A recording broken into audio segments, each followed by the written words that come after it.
she's like, everybody looked at us and they were so shocked and they gasped, and I'm like, nobody did that.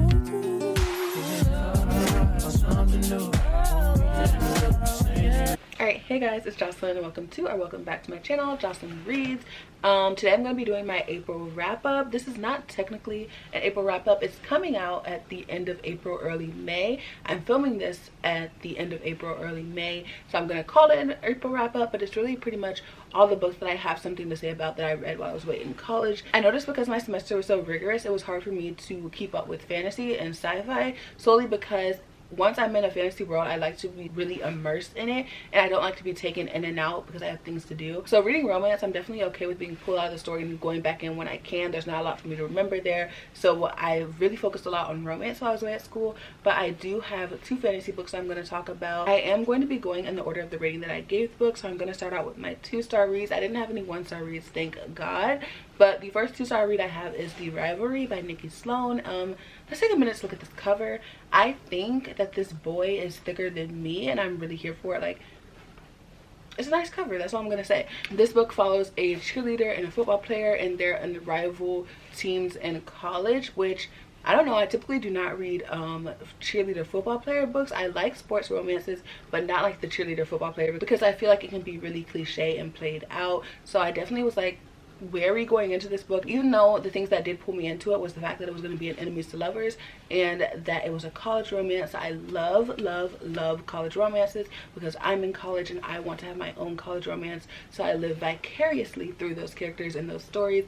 But this one was just not for me. So in this book, the football player and the cheerleader originally meet at a wedding. It's her friend's wedding, and she doesn't know that the guy is a football player at her rival school. She's a die-hard fan for the school that she cheers for. Like, her mom literally had her in the football field stands in like one of the championship games. Anyway, she meets him at this wedding. She doesn't know that he's a part of the rival team, and they really hit it off, and they have like the best connection, and they're both really feeling each other. And so that's when we get our main conflict, and the fact that he plays for the rival team and she's a cheerleader, and she goes really hard for them and she can't have anything to do with the rival team. And that's really where I had the biggest problem with this book. Like, I knew it was going to be enemies to lovers, but I thought it would be more of a light enemies to lovers, because there's nothing really substantial there in my eyes that is keeping these two characters apart.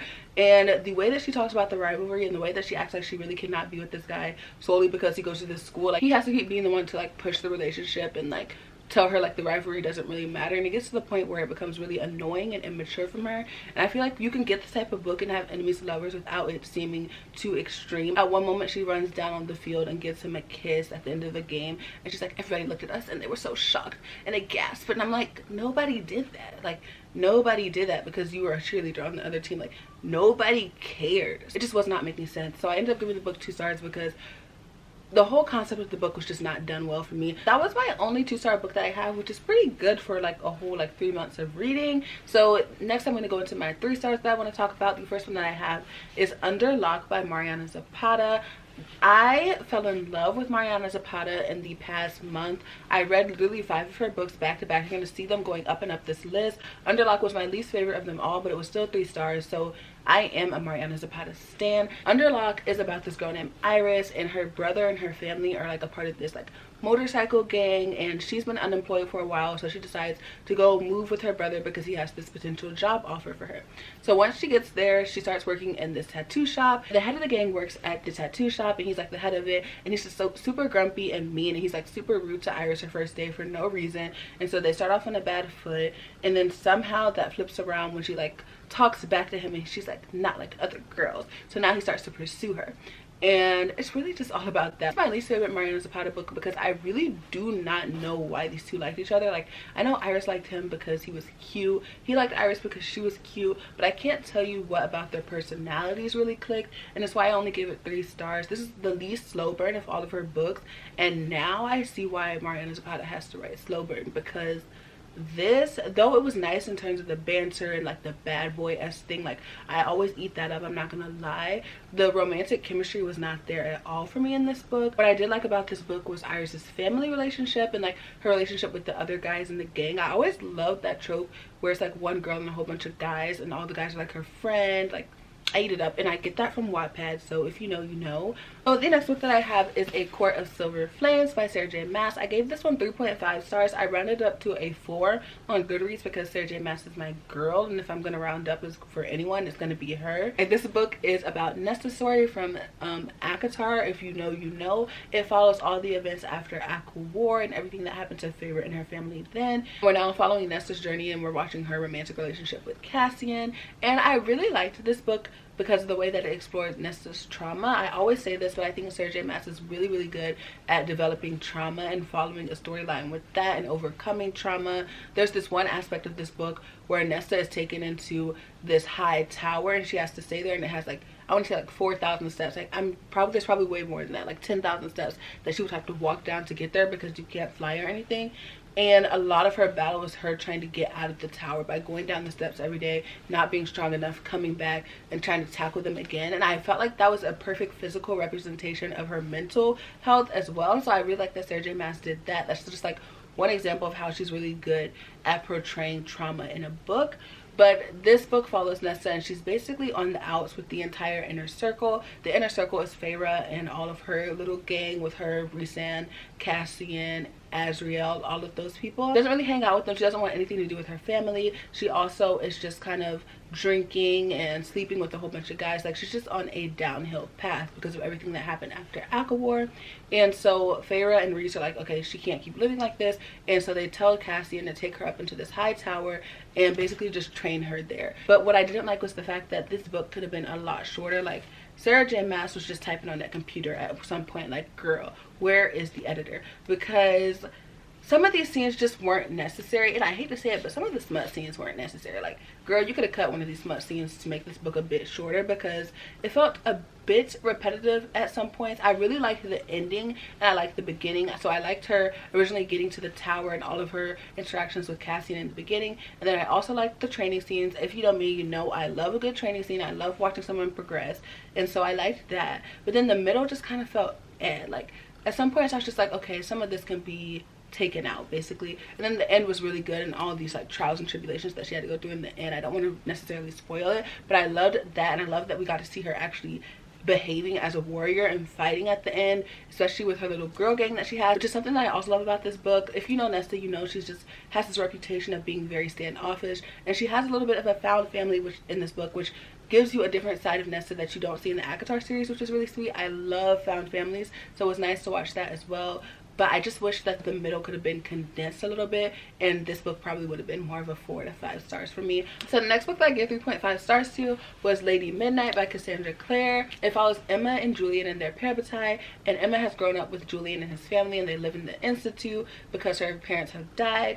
And so the book starts off with her basically still trying to figure out how her parents were killed. Like, we think that they're killed by some events at the end of the Mortal Instruments, but Emma doesn't think that the person who they think did it really did it, and so she's trying to figure out what really happened to her parents.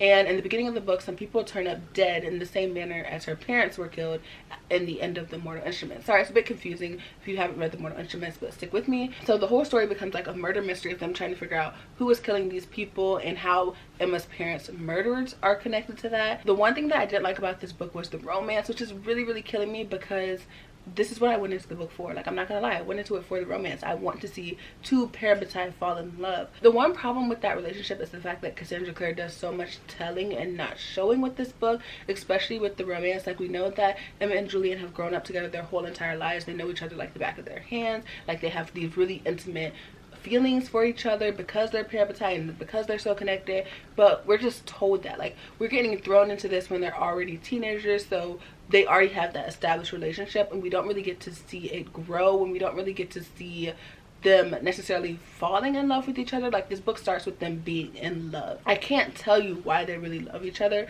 It's not really shown on page. And also, Emma and Julian are that couple that sit in the back of class and like literally tilt their heads together and like, it's us against the world, baby. Like, they're that couple. They're very, very dramatic. They have so many dramatic scenes in this book, and it's just so funny because they're teenagers, obviously, and I'm just not buying it. Like, I know they're in life or death situations a lot, but they are so dramatic. I really love the fact that Julian has a whole bunch of siblings and he has close relationships with them, and he's basically like their parent. Like, he cares so much about his siblings, and I love that about Julian because I'm also like a pretty family oriented person. So to see someone care about their family a lot, especially in a fantasy setting, it's nice to see, because I feel like a lot of fantasies like pit family members against each other. And I loved Mark. Mark was one of my favorite characters in this book. I think he was my favorite character. He has this really tragic backstory where he comes back and he has to like reintegrate himself with his family for certain reasons. I don't want to spoil anything, but it's really nice to watch his journey there. Next book that I have is 4 stars. It's the second book in the series, so I'm going to talk about the first book first, which is 5 stars, and then we'll finish up my 4 stars.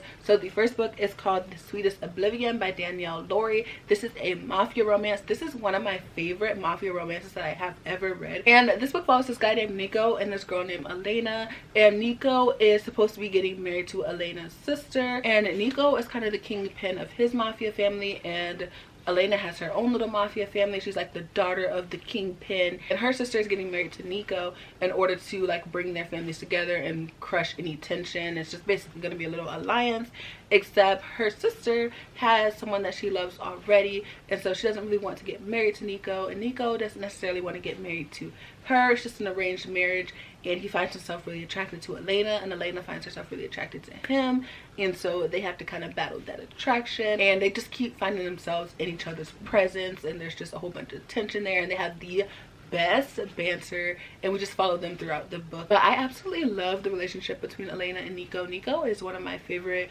bad boy main characters that I've read.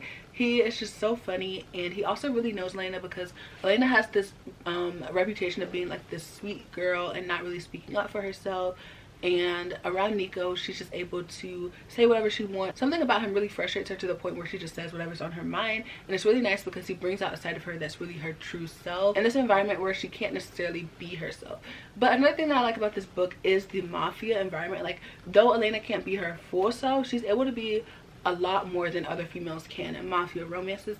I think mafia romances have the tendency to be kind of misogynistic and put like a lot of rules on what girls can do, and this kind of takes a step back from that, because Elena can like be in her like bikini in front of her dad's men, and it's not a big deal. She also has a whole bunch of guy family members that really look out for her, and they don't really like tell her what to do. And I really like that Nico is just pretty much a simp for Elena, and he's a simp from the very beginning. He like tries to deny it, but that man is in love with her from the jump. So the next book that I have is a 4-star that I'm going back to, and it's The Maddest Obsession. It's the second book in this series, and it follows Gianna and Christian, and we meet them both in the first book. Gianna is Nico's stepmom, but his dad has died, and so she's not really a stepmom anymore. She's also not very much older than him, if not younger than him. Like, they're really close in age. She had to get married to his dad, not necessarily for love, but just for a lot of things within the mafia like environment and what she has to do as a woman. And so she just keeps getting into a lot of trouble, so they keep just marrying her off to different people. And then Christian is this kind of FBI agent that shows up in the first book, and we follow their relationship. Christian is one of my favorite characters because he's kind of closed off, and he's always lying, and something about him lying is just so funny to me, because he will literally tell somebody like, oh, I'm from this like farmland from somewhere, and it's just like, no you aren't. Like, he's just lying just to lie at this point, and it's just funny to me. And then Gianna's just completely wild. They're just two complete opposites. Like, he's so organized and he wants everything done precisely in the way that he wants it done, and Gianna could not care less. Like, she's just the complete opposite, and I love when we get two main characters that are opposite, especially in that way where the girl is the wild one, and they have a romance that kind of follows each other over the years. Like, they always almost get together, and then something pulls them apart, and so we're at this final stage in their lives where they're once again together, and we're supposed to see if they get together or not. And I don't know, I just absolutely love this book. Gianna has been through so much in her life, like especially being in this mafia environment, and we see a lot of Christian coming in and letting her know what she feels is valid, and she actually has trauma, and him trying to help her, not fix her, but just help her deal with that trauma and show her what it means to be loved in a way that is healthy. So next book that I have is also a 4-star read, and it's also Mariana Zapata book, and it's Luna and the Lime. So we also get kind of the grumpy ex-sunshine with this book. Mariana Zapata is kind of known for writing a grumpy male love interest and a kind of perky female love interest, and I think she does a good job of always writing these two characters but giving them different feels in each of her books, so it doesn't feel like she's just writing the same book over and over. So with Luna and the Lie, Luna works at this car shop, and we're following a little romantic relationship with her and one of her bosses. and the boss is like really rude to Luna. He's really rude to everyone, to be honest. He just is kind of a hard ass, and Luna has always worked throughout the years to kind of get on his good side, and she just has never been able to get there, except she has this one favor that he owes her, and so she takes him up on it when she has to go back to her hometown, where she is basically estranged from all her family, and she wants him to go with her to her hometown to go to a funeral because she has nobody else to. He's this big beefy guy, she wants him to protect her, so he goes with her, and from there they just keep having these interactions, and they keep getting closer and closer, and it becomes really romantic. And I thought it was really sweet and good. I think the only thing I didn't really care about was Luna's relationship with her family, which is kind of sucks because it's a big part of the book and it's a big part of what makes Luna who she is. But I feel like it wasn't as fleshed out as I wanted it to be, and that's why I just kind of had a bit of an apathetic feeling towards it. But the thing that I love most about this book is the fact that Mariana Zapata's female love interest makes their male love interest grovel when they're in an argument. Like, I think that Mariana Zapata is the queen of writing a petty love interest, and if it's one thing that's going to catch my attention, it's a petty love interest, because I mean, I just can relate. So the next book that I have that I read that was a 4.5 stars was Twice Shy by Sarah Hoggle. I know Sarah Hoggle is not for everyone, but Sarah Hoggle is for me. She is one of my favorite romantic authors that I've read. There's something about the way that she writes her relationships that I just really vibe with. I feel like they're very realistic, and she always just really has an interesting concept. And so this book is about this girl named Maybelle, and she is living a crap life. She's stuck at this dead-end job at this resort where her bosses don't really appreciate her, and she never really gets to pitch her ideas and have them go forward. Except one day this lawyer shows up to her job and lets her know that her great aunt has passed away, and her aunt has left her estate to her. So Maybelle packs up all her stuff and she's out of there, and she's on her way to live at this estate. And when she gets there, she realizes that the lawyer has not told her the complete truth, because her great aunt's groundskeeper has also been given the estate, and so they have to figure out what they're going to do with it together. And the groundskeeper is super grumpy. We got another grumpy ex-sunshine. We have to figure out what they're going to do with this estate together, how they're going to work together with him being super standoffish. And Maybelle's also this huge romantic, and she has this ideal guy in her head that she like daydreams about, and he actually looks exactly like the groundskeeper. I don't want to tell you why because it's kind of a spoiler, but there's a mystery there as well.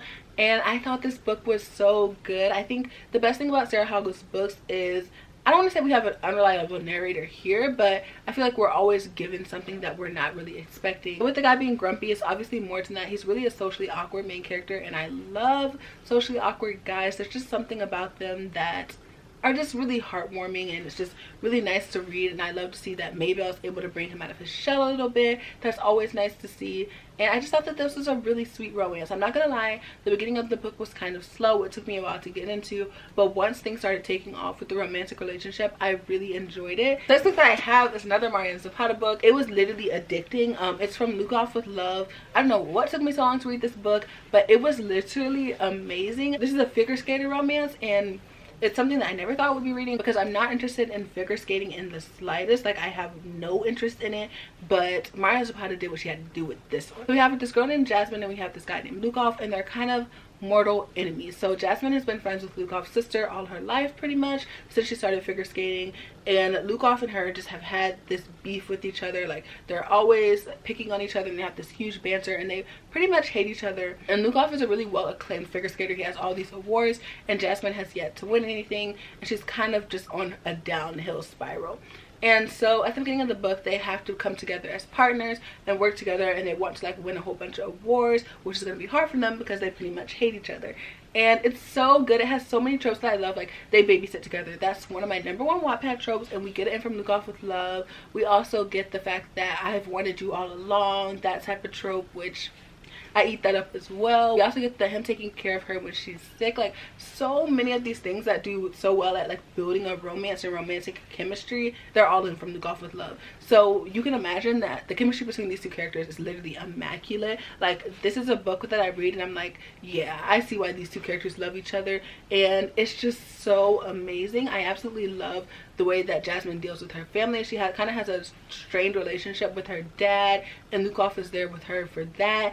And it's just so sweet. It is literally so addicting. If you want a romance book to binge, I really think From Luke Off with Love is one of them that are just up there, because once I started reading that book, I literally could not put it down. Okay, so the last book that I have is All Roads Leads Here by Mariana Zapata. This is up there with From Luke Off with Love, which is being one of my favorite romances of all time from now on. Mariana Zapata knows how to write chemistry that pops off the page. She knows how to write two characters that you really believe are in love, and All Roads Lead Here is no different. So this book follows this girl who is recently divorced, and she's going to move back into her hometown to kind of start fresh. And so she finds this ad that she can live in like this garage apartment, and she like pays her stuff and she goes to move in. But once she gets there, she realizes that the son of the homeowner is the one who listed the ad, and the homeowner had no idea about it. And we get this super funny meet cute there where she literally like busts up in his house ready to live there, move in, all happy-go-lucky, and he's like, who are you? And she's like, who are you? And he's like, I'm the owner of this house. And she's shook, and it's super funny. And from there we just get this really tense relationship where he doesn't necessarily want her to be there, but he allows her to stay. He's like, stay away from my kid, like just live here and do your own thing, and you have like a few months and then you're leaving. Except he ends up owing her a favor. Mariana Zapata loves her favors to get her love interest to kind of connect when they don't really connect, and so he owes her a favor for something that she does for him, and she wants him to teach her more about the store because she's not used to like living in this outdoorsy place. And so she ends up going over to his place to ask some questions about the outdoors for the store that she's working for, and that kind of starts with them getting closer. She also ends up having a close relationship with his son. There's also so many little cute moments and like tropes that I like in romance books that are in All Roads Lead Here, like the love interest cleaning each other's like bloody wounds. That sounded really nasty, but you know what I mean. Like she gets hurt and he comes and helps her being really stubborn, and him being like, let me be there for you after she's used to being so independent. Just so many cute things in this book. And if you're a fan of romance, I definitely just would tell you to read All Roads Lead Here. So that comes to the end of my wrap up. Like, comment, subscribe, and all those things down below. If you stayed to the end, leave a green heart emoji, and yeah, I'll see you guys in my next video. Bye.